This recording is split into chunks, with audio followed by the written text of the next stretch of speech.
An explosion occurred during a rocket launch at the Yasny test range near Orenburg, Russia.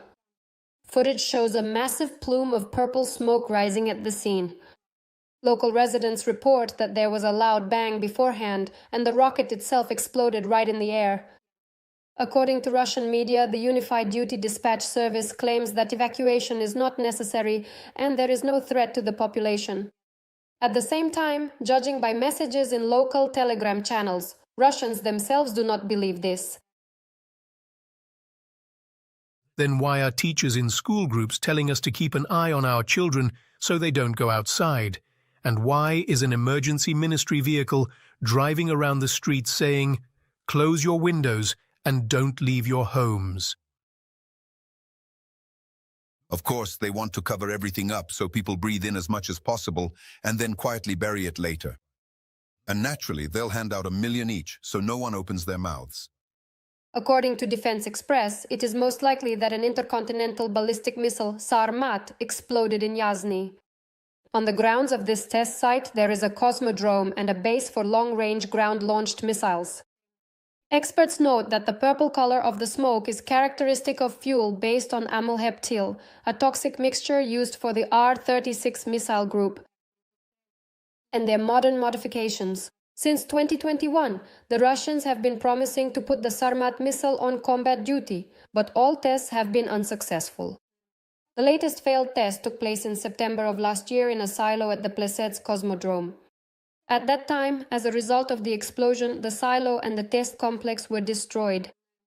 Defense Express notes that heptyl, which is part of the missile's fuel, has strong toxic and mutagenic effects, and in high concentrations is deadly. At the same time, decontaminating the area could cost nearly $100 million.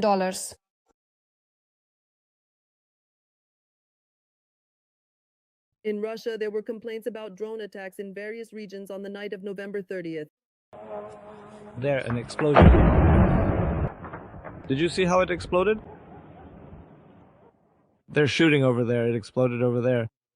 In particular, explosions were heard in Krasnodar Krai in Slavyansk on Kuban. It is reported that a local oil refinery was hit. The fire broke out there. Anyway, bro, look. The operational headquarters acknowledged the consequences of the attack. Although local residents see a glow and smoke, officials claim there is no fire. At the territory of the Slavyansk oil refinery, a gas pipe was damaged. No ignition. The Slavyansk oil refinery is an enterprise that processes crude oil and condensate. Its annual processing volume exceeds 5 million tons. Air raid sirens sounded in Anapa, Novorossiysk, and other cities of the Russian Federation. People in the Rostov region couldn't sleep peacefully either. The governor of the region, Yuri Slyusar, stated that in Gukovo, allegedly due to an attack by unidentified drones, a boiler house that heats 128 apartment buildings and infrastructure facilities was damaged. The heat supply has been stopped.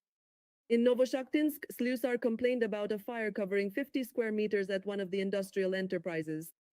Explosions were also heard in the temporarily occupied part of Donetsk region. It fell, yes, I heard it. Over there, they're bombing the railway. They're bombing the tracks. According to unconfirmed reports, railway junctions were attacked to complicate the logistics of the Russian Federation's army.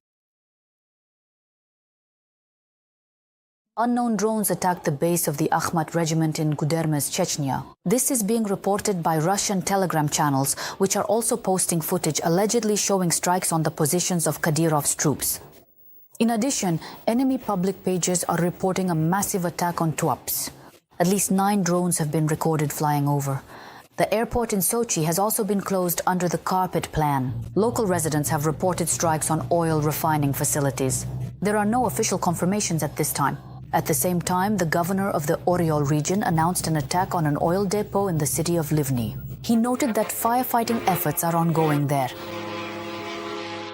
The Russian oil tanker Mid-Volga II, which was traveling from Russia to Georgia, was attacked in the Black Sea. This is what Russian media claim. Turkey's Maritime Transport Authority also reports that the vessel was attacked at a distance of 80 miles from the Turkish coast. These are not the first incidents involving ships in the Black Sea transporting Russian oil. In particular, 2 of them came under attack on November 28th. Russia is exploding again.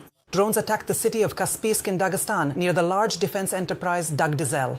And just a few hours later, a car belonging to an employee of the company Rostec, which develops laser systems for the army, was blown up in Moscow. Sofia Zelinska will tell you about the new incidents. On Monday morning, drones attacked the city of Kaspisk in Russia's Dagestan region. The head of the republic, of course, reported that the drones over the city were allegedly shot down. According to local media, the explosions occurred near residential buildings.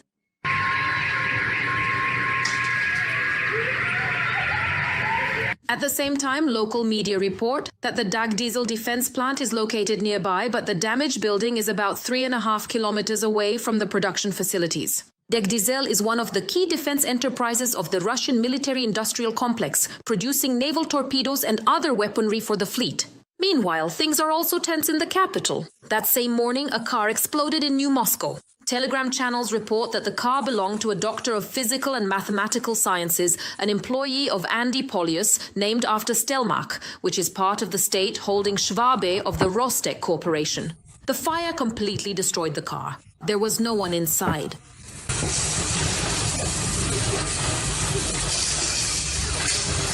Local authorities stated that the cause might have been remote engine warming.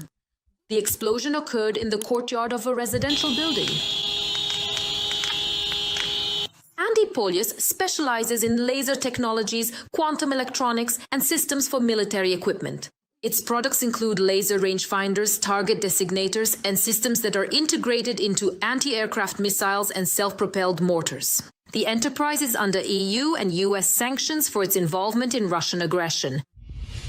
The explosion in Moscow is not the first incident involving Russian security forces and military developers. In July, a device detonated in the car of GRU officer Andrei Torgashov. As a result of the explosion, he lost his feet. His wife sustained shrapnel wounds. And before that, General Zaur Gertsiev, the head of the aviation component in the battles for Mariupol, was killed by a grenade explosion. In addition, at the end of April, Yaroslav Moskalik was neutralized. He held a high position and was the deputy head of the main operations directorate of the General Staff. Meanwhile, Ukrainian intelligence carried out another successful operation, this time in temporarily occupied Berdansk. On November 19th, a group of Russian National Guard troops gathered near a propaganda billboard at the entrance to the city. At that moment, a powerful explosion occurred, hitting both the soldiers and their equipment. According to the main intelligence directorate, 5 Russian National Guard members were eliminated, and another 4 are in serious condition. 2 pickup trucks and a Tiger armored vehicle were also damaged. Ambulances and fire trucks were immediately rushed to the scene. The main intelligence directorate of the Ministry of Defense of Ukraine reminds, every war crime committed against the Ukrainian people will be duly punished.